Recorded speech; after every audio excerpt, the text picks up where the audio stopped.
വായിച്ചു വളർന്ന് ഭാരതത്തിൻ്റെ അഖണ്ഡതയും സംസ്കാരവും ഉയർത്തുവാൻ വേണ്ട പ്രവർത്തനങ്ങളിൽ സജീവമായി പങ്കുചേരും. തീവ്രവാദത്തിനും മതമൗലികവാദത്തിനുമെതിരെ പ്രതികരിക്കുകയും മദ്യം, മയക്കുമരുന്ന്, സ്ത്രീകൾക്കെതിരായ അതിക്രമങ്ങൾ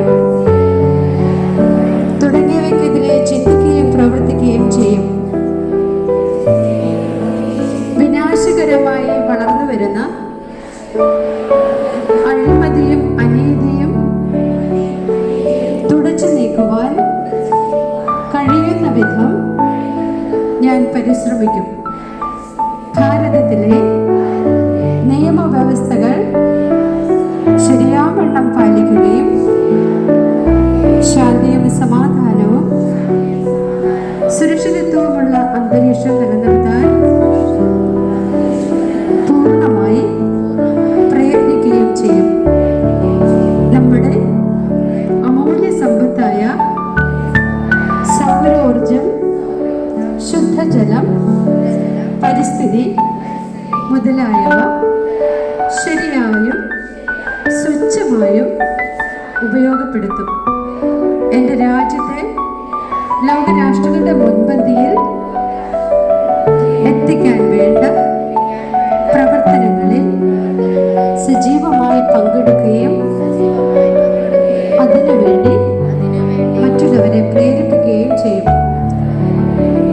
വായിച്ചു വളരും, ചിന്തിച്ചു വിവേകം നേടും.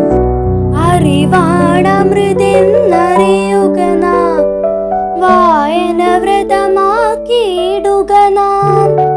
അറിവിൻ മുന്നിൽ ആരുടെ തലയും താഴ്ന്നിടുമെന്നും അറിയുക നാം, താഴ്ന്നിടുമെന്നും അറിയുക നാം. അറിവില്ലെങ്കിൽ നാമില്ല, വായിക്കാതെ വളരല്ലേ. വായന നൽകും ആനന്ദം വായിച്ചാലേ അറിയൂ നാം, വായിച്ചാലേ അറിയൂ നാം. അറിവുള്ളവരായി വളരുക നാം, തിരിച്ചറിവുള്ളവരായി മാറുക നാം. വായന നൽകും വാക്കിൻ ശക്തി വാചാലത കൊണ്ടറിയുക നാം, വാചാലത കൊണ്ടറിയുക നാം. പൂവേ നിന്നെ ഇന്നു കാണാൻ എന്തു ചന്തം, കുമ്പളപ്പൂവേ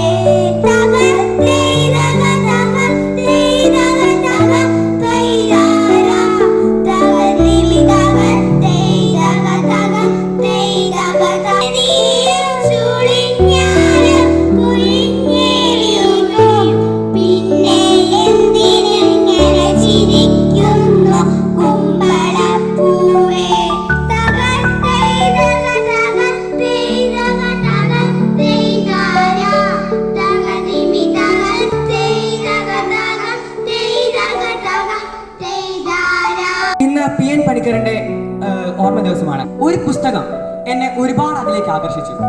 ഒരു മലയാള പുസ്തകം, അതിന്റെ പേര് കൂട്ട് എന്നാണ്. ഫാദർ ബോബി ജോസ് കട്ടിക്കാടാണ് ഈ പുസ്തകം എഴുതിയത്. ഇതിനകത്ത് പറയുന്ന ഒരു വരിയുണ്ട്. ഇതാണ് എന്നെ ആ പുസ്തകം വായിക്കാനായിട്ട് ഒരുപാട് പ്രേരിപ്പിച്ച ഒരു വരി. അപ്പോ ഒരു പുഴയിൽ 2 പ്രാവശ്യം കുളിക്കാനാകില്ലത്രേ. കാരണം എന്താണെന്ന് അറിയാം? രണ്ടാമത് നമ്മൾ ഇറങ്ങുമ്പോഴേക്കും ആ പുഴ ഒഴുകിപ്പോയി കാണും. ഇതുപോലെ തന്നെയാണ് വാക്കുകളും സ്നേഹവും. നമ്മൾ ഒരിക്കൽ കൊടുത്താൽ പിന്നെ കൊടുക്കുമ്പോൾ അത് നമുക്ക് തിരിച്ചെടുക്കാനാവില്ല. ഇപ്പോൾ വാക്കുകളാണെങ്കിൽ നമ്മൾ ഒരാളെ സങ്കടപ്പെടുത്തി, ആ വാക്കുകൾ നമ്മൾക്ക് ഒരിക്കലും തിരിച്ചെടുക്കാനാവില്ല. ഇത്ര അർത്ഥവത്തായ വരികൾ ആ പുസ്തകത്തിന്റെ പുറം ചട്ടയിൽ തന്നെ കൊടുത്തിരുന്നു. ഇതെന്നെ ഒരുപാട് ആകർഷിച്ചു. അതിനാലാണ് ഞാൻ ഈ പുസ്തകം വായിച്ചത്. ഈ പുസ്തകത്തിനുള്ളിൽ സ്നേഹത്തെക്കുറിച്ചും കൂട്ടുകാരെക്കുറിച്ചും അങ്ങനെ ഉയർത്തെഴുന്നേറ്റ കർത്താവിനെ കുറിച്ചുമെല്ലാം ഒരുപാട് എഴുതിയിട്ടുണ്ട്. അപ്പോൾ ഈ പുസ്തകം വായിച്ച് ഞാൻ ഇതിനെക്കുറിച്ചൊരു റിവ്യൂ എഴുതി ഞാൻ പത്രത്തിൽ കൊടുത്തു.